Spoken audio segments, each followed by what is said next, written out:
So, yeah, Sunday was really ugly.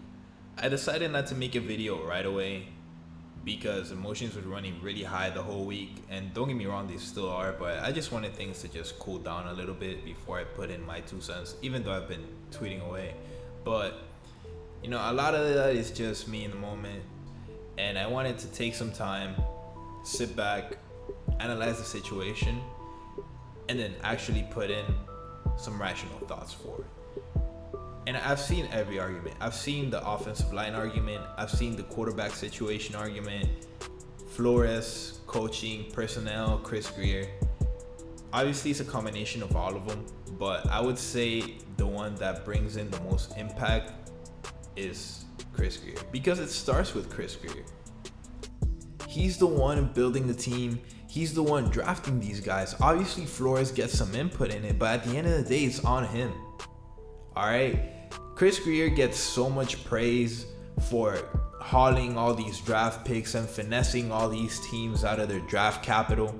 But then when the drafting comes around, he goes in and does a whole lot of nothing. You can't tell me to be patient with first-round picks because everywhere I look around the league, first-round picks for the good teams are getting plugged into the system and making impact right away.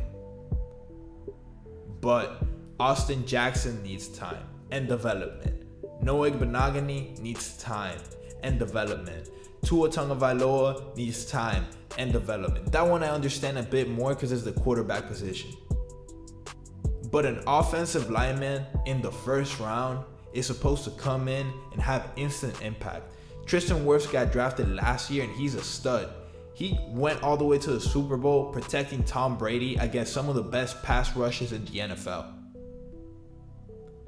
The Chargers offensive line ranked 32nd last year in the NFL. And the Chargers went out during this draft and they drafted Rashawn Slater and he's making instant impact to protect Justin Herbert.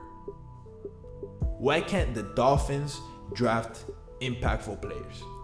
Impactful players in the first round. I'm not asking you to make miracles out of the fifth rounders. But when you get a cornerback that's a healthy scratch on game days when he's on his second year, but he's only 21. I don't care. You don't draft developmental players in the first round. That doesn't happen. The college level is so much closer to NFL level than ever before. So a lot of these guys come in and you just have to plug them into the system and they go. But when it comes to the Miami Dolphins, all the first round picks need 3 years to see if they're a bust or not. The quarterback needs a little bit more development. But even with the quarterback, for a number 5 overall pick, I expect a superstar. A superstar. There's no reason. Yes, the offensive line is awful, but I would expect a number 5 overall to be able to overcome team weaknesses. Yes, I understand the offensive line is awful. Justin Herbert had the 32nd ranked offensive line last year and he was breaking records. But he had a 7-9 losing record. The Chargers went 5-0 to close out the season. And if Herbert wasn't asked by his defense, who can't cover a damn thing, to drop over 35 points every single game to have a chance to win the football game, then hey, maybe the Chargers would have won more games. But even with the Chargers, they realized their weaknesses. They went out in the draft and they drafted guys that make instant impact. Because look at the Chargers offensive line right now. I don't know what it's ranked right now. I haven't looked at it, but I can guarantee you that it's way better than it was last year. And now Tua's hurt.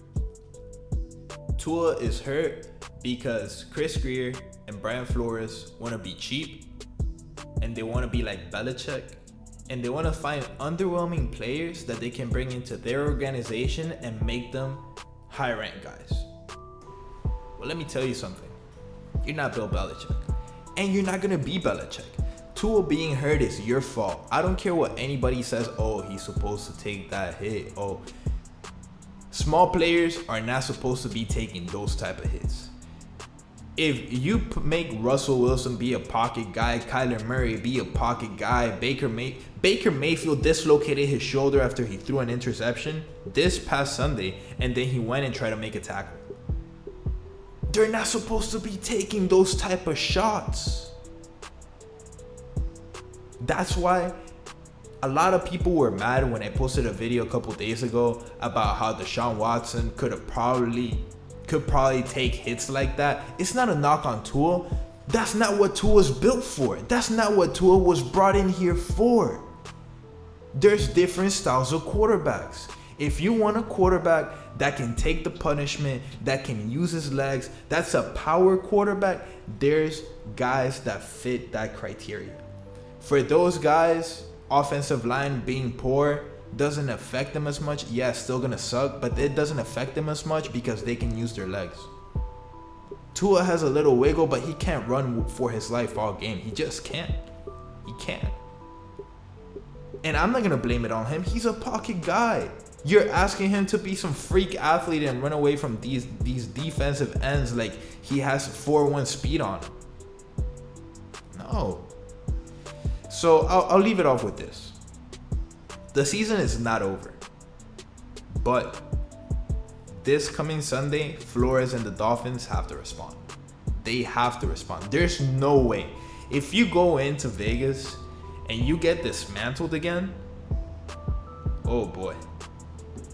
We're going to be in for a long season. And I expect nothing less than a good response from the Dolphins this coming weekend. I know the Raiders are red hot right now, but this is supposed to be a playoff contending team. And when playoff contending teams get slapped in the face like that, they usually come back the next week and put up some good numbers. So I expect nothing less, even with Jacoby Brissett playing. I'll be posting my more in-depth thoughts later on, but that's just what I have right now.